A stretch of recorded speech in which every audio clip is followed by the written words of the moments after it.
Let me start by saying that I would like to thank all the speakers that have been here today. But then again, it's the end of the day. My voice is not very good, but I will try to do my best.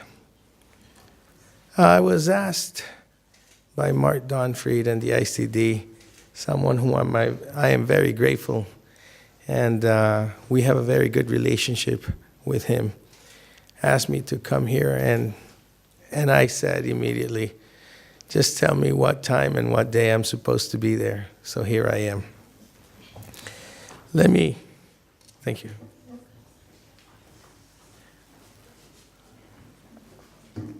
Let me start by saying that this is real. What you see right there is a little piece of land on the Caribbean Sea of Honduras. Basically, for those that you really would like to know where Honduras is really specifically, we're in the heart of the Americas. The heart of the Americas, where we actually see Honduras right there. And we literally connect the north with the south. If Honduras wouldn't exist in Central America, you cannot have an American continent together. Really, that's one of the reasons why we're in the heart of the Americas. We're a very privileged piece of land because we have a coastline that is about 500 miles, and we have an ocean we have a coast with the Caribbean and a coast with the Pacific.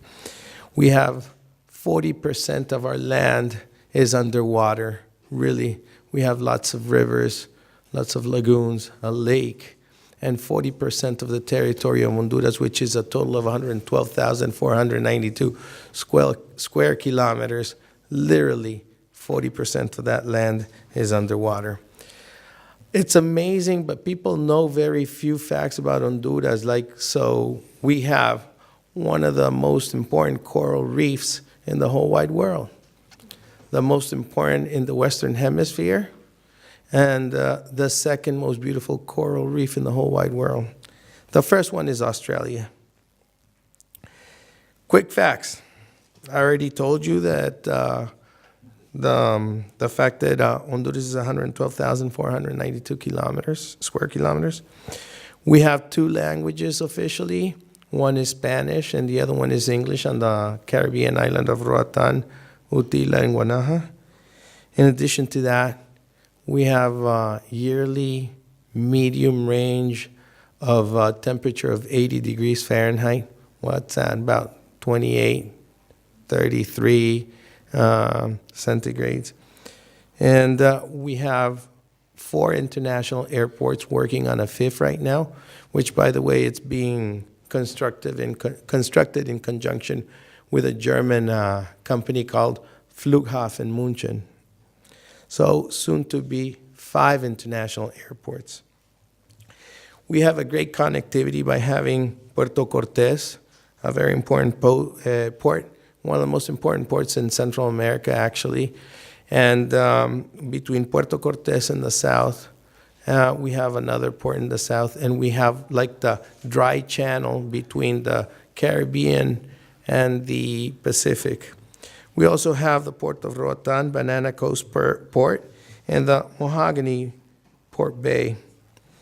The international airports are Golosón in La Ceiba, Toncontín in Tegucigalpa, Juan Manuel Galvez in Roatan, and Ramón Villeda Morales in San Pedro Sula. But then again, soon we're going to have a 5th international airport.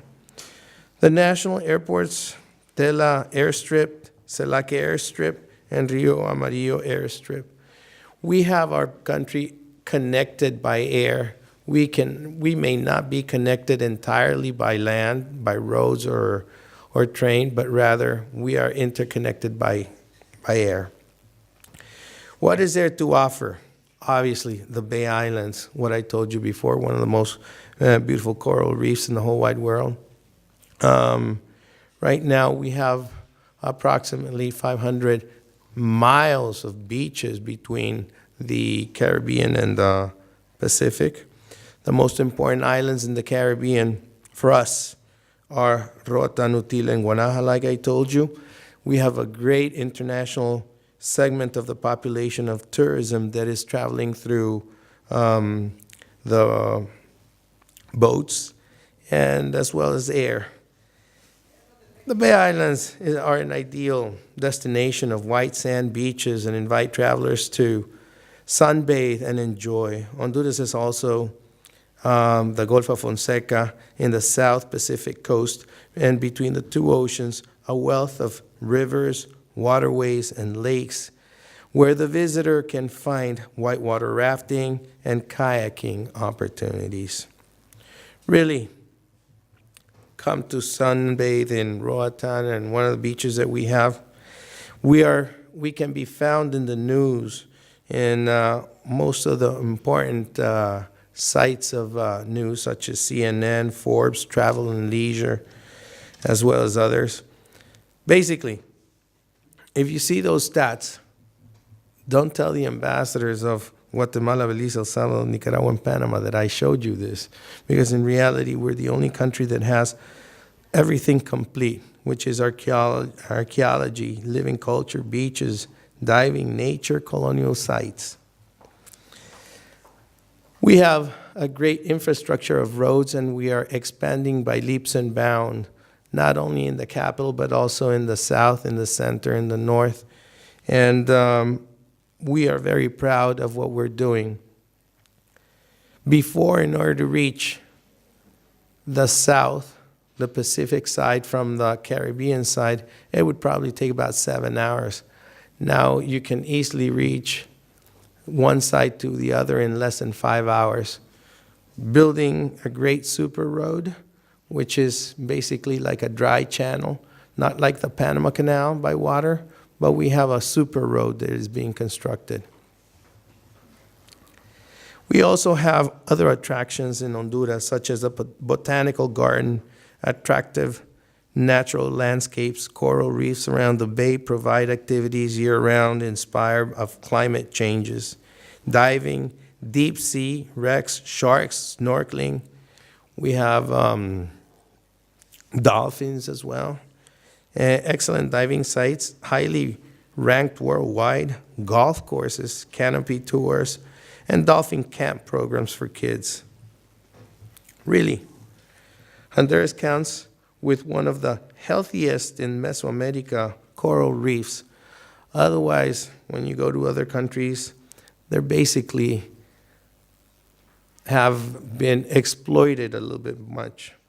The marine area, with an impressive 69% coverage, according to some experts, is preserved still in marine life during the past 30 years. The ecotourism, we have cloudy forests, national parks, wildlife shelters, bird watching, rafting activities, canopy, thermal waters. We have a whole array of cultures in Honduras.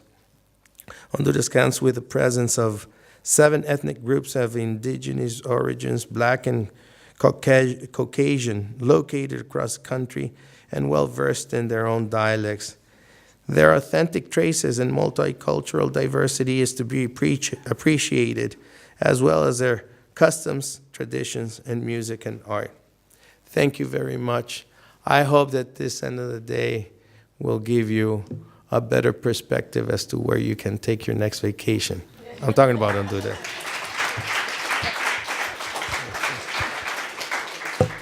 Thank you very much, Your Excellency. We really hope so. If you let us to invite the audience for questions and comments, maybe you would like, yes, to ask. Hi, sorry, I know you, welcome. I know it's the end of a long day. I just have one question.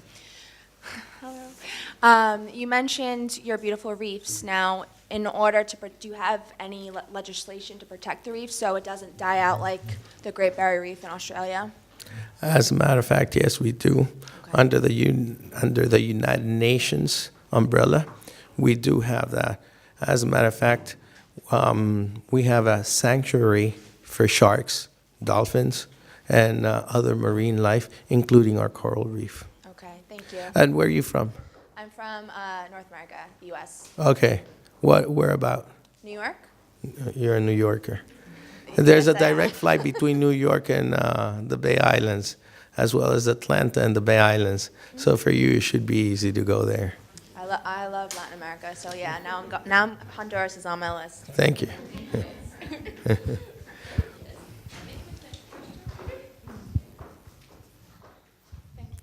Hi, my name is Brimby from Zimbabwe via London, or the other way around, I'm not sure. But did you have particular reasons for deciding to be connected by air instead of roads? Money. We have lots of mountains, and in order to build a road through the mountains, you have to do tunnels like in Switzerland. We may be as big as Switzerland, but we don't have the money that Switzerland has. So one of the ideas that we had ever since, as far as I can remember, more than 100 years ago when the airplanes began to exist, we decided that that was a very pragmatic way as to have the interconnectivity of planes.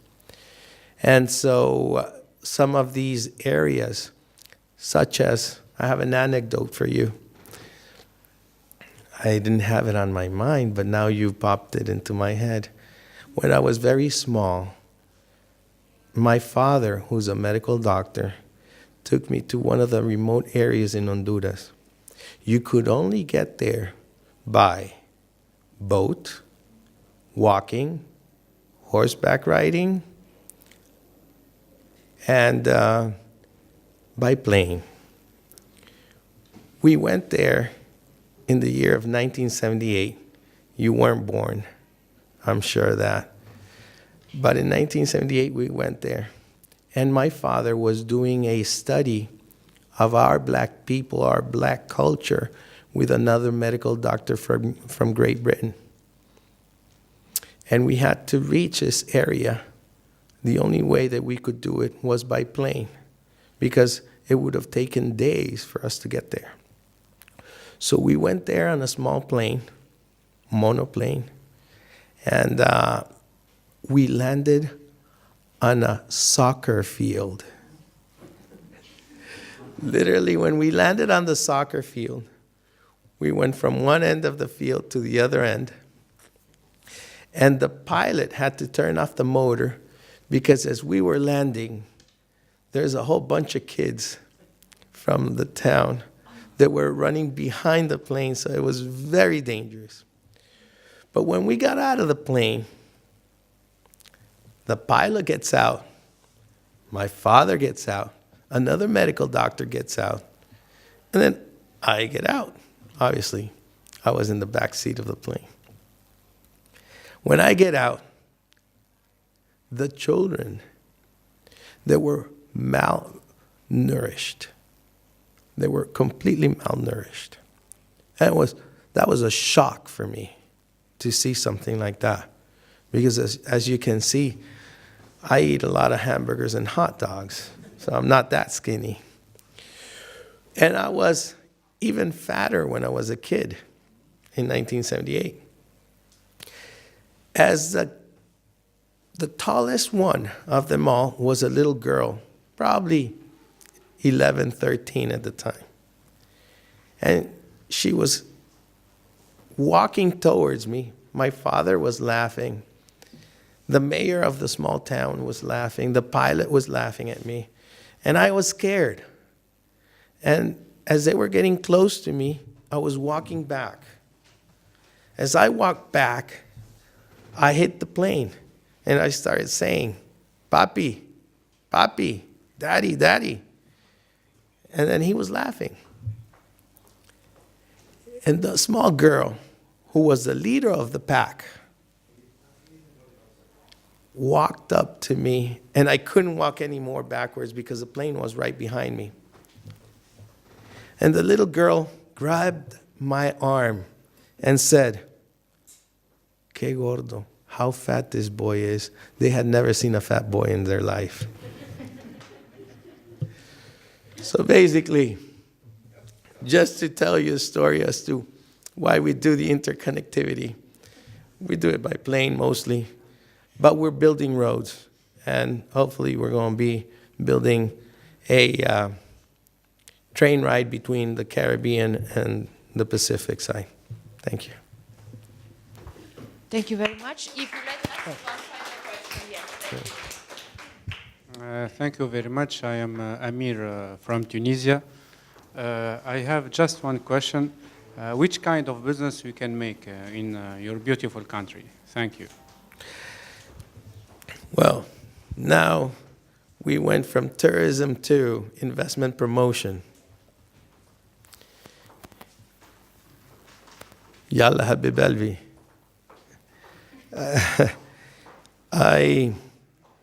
To tell you the truth,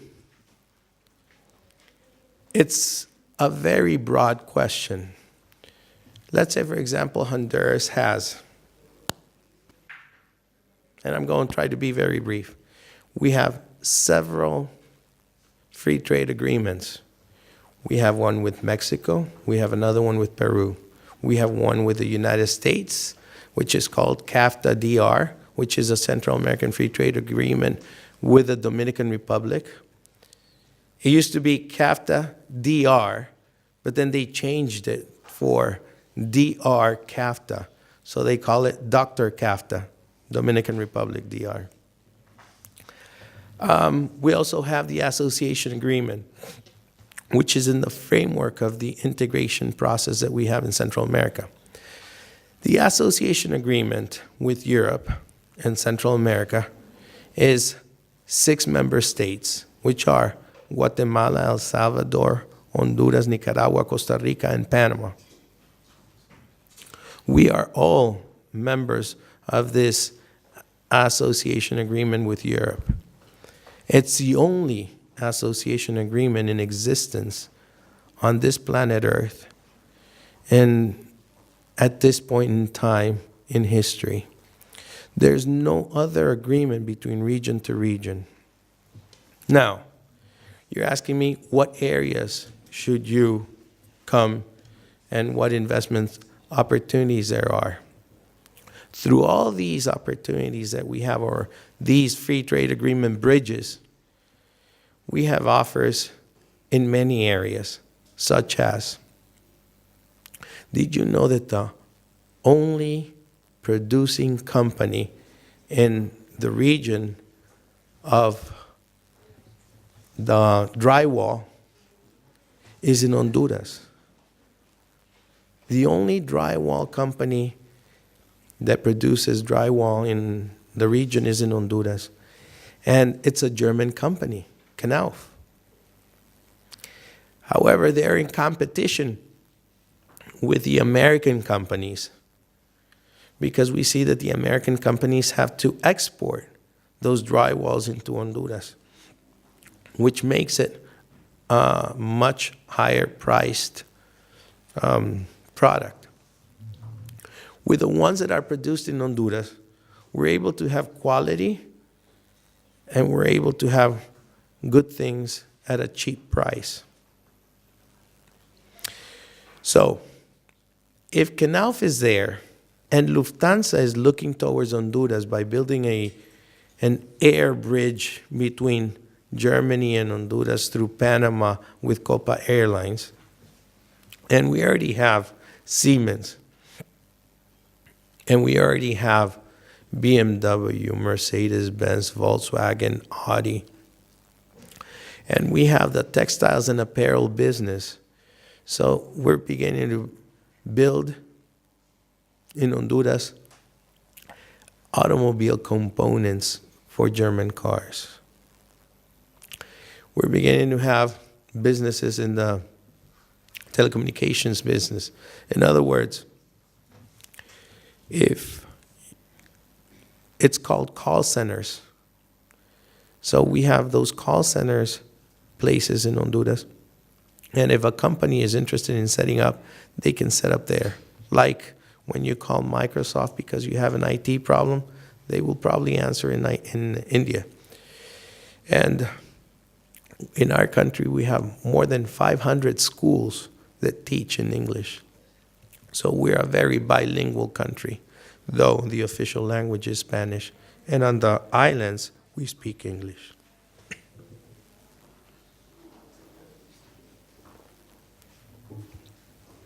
But basically, We have the textiles and apparel business. We have European companies building infrastructure, roads especially. We have other companies such as Siemens that deal with IT. We have one of the most important networks of internet in the region with the rest of the Central American countries. We're in the middle. We have lots of opportunities for the services, tourism and services area. So there's plenty of land to build hotels. There's plenty of space for you to be a tour operator. But we're also interested in trying to find new areas of investments. To make a long story short, we have a lot of business opportunities that we have seen or we are giving in Honduras. And the most important one of them all is that as you buy stock of a company in the stock market, you buy it because that little piece of stock is going to give you confidence. If it gives you confidence, you buy it. Well, in Honduras, during the past 4 years, we have seen an increment in companies from all over the world. Germany, the US, Europe in general.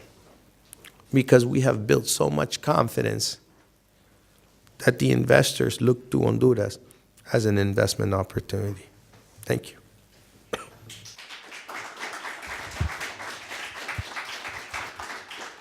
Your Excellency, thank you so much for the excellent reflections. Unfortunately, we're doing 3 events simultaneously today, so I'm running back and forth for the different ones, but it's wonderful to have you back here again. As many of you may know, a very close friend of ours, member of the advisory board, close partner of the Institute for Cultural Diplomacy. We appreciate, despite ITB and the many responsibilities that you had this week, that you could come, and hopefully we've inspired maybe some new investments or new tourism in Honduras. So, again, it would be a second round of applause for the Ambassador of Honduras.